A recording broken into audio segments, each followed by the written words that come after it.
Stephen, and I'm living in Montreal. I'm a photographer. Recently, the weather is not good. I don't have much motivation to go out to shoot, and so I can have more time play at home with my photographic gears. And this episode, I'm going to give a review of a vintage flashlight and share some of my thoughts about the old photographic gears. So, this is a Vivitar 2800 flash. It was made in Japan and the guide number is 24 at ISO 100. The recycle time is really short. It's about 0.5 seconds with fresh batteries. It requires 4 AA batteries and support auto mode and the bounce. Here's some bounce. This is a bounce. It's a very light flash and stands up the camera far enough to make less shadow than most of the small flash. Here I'm going to show how it stands in the camera.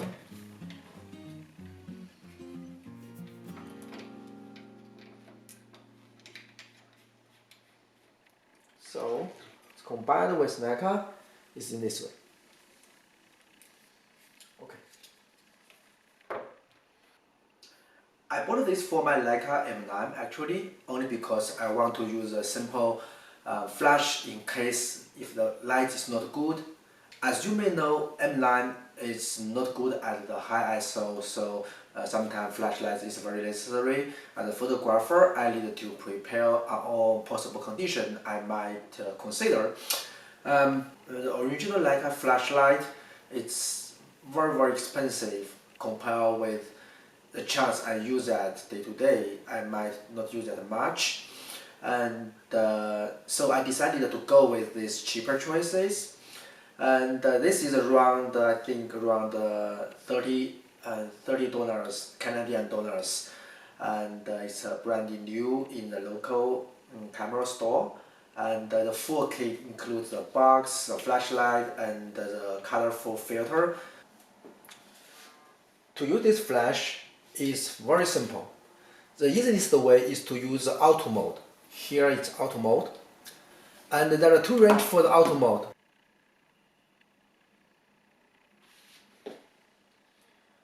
So here you see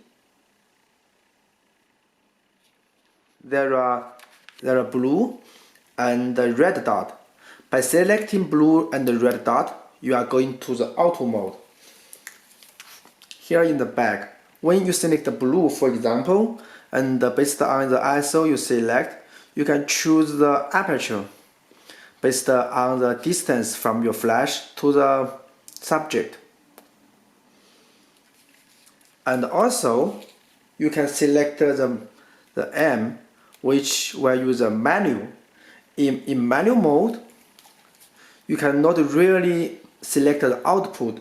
I think it will output the flash in 1:1, like 1:1 output. And but you can still, with this very nice guide, select the right ISO, according ISO, and the distance, because for the rangefinder, I say it's easy to find the right distance, right? Here you see the distance. With the distance and the distance here, you see the according aperture, and with selecting the aperture, and the exposure will be alright, will be accurate. When bouncing the flash, actually the distance is not the distance from your flash, from your camera to the subject.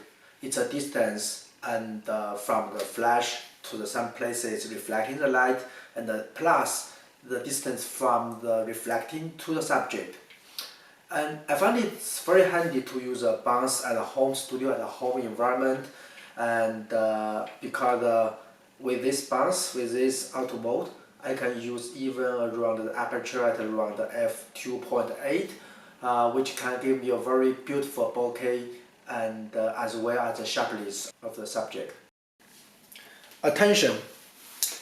The voltage, the trigger voltage of this flash might be very high.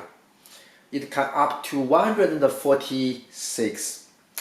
I knew this after I mounted this flash with my Leica, And I'm lucky enough because Leica M9 can stand up to 600 voltage for the flash trigger. And for the other digital camera, that might not be so lucky. So it still have a possibility to damage the other digital camera. So in order to protect your camera, and I would recommend you to use something like the SafeSync. This is a SafeSync I bought from B&H. It's a SafeSync Wayne. The brand is Wayne. Yeah, and it can lower down the trigger voltage between the flash and the camera body. So that's how I set up the whole thing together. I will show you. So this is my camera, and I put this there. It's a little tight, but it's okay. Okay, so that's how it looks like. And also, I will put this up.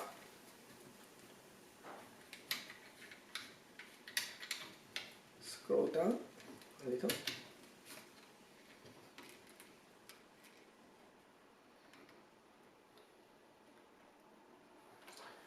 That is how it works. So that's a setup of the whole things. Here are my thoughts of those old gears. They can be purchased and used at a very low cost. And the pictures you see here is really good. And if you compare this with pictures which we use with modern and expensive gears, to me it's kind of we are looping into the trap of the consuming, and we buy, we spend the money. But the nature of photography is to create picture, not to carry the lights cameras or light gears. This is what I'm going to share more in this channel in the following episode. And yeah, how we can use as low as possible the low cost gears to generate the beautiful pictures, to get closer to the nature of the photography. That's what I'm thinking and what I'm going to share later. Thanks for today, and thanks for watching. If you enjoy this video, please like it.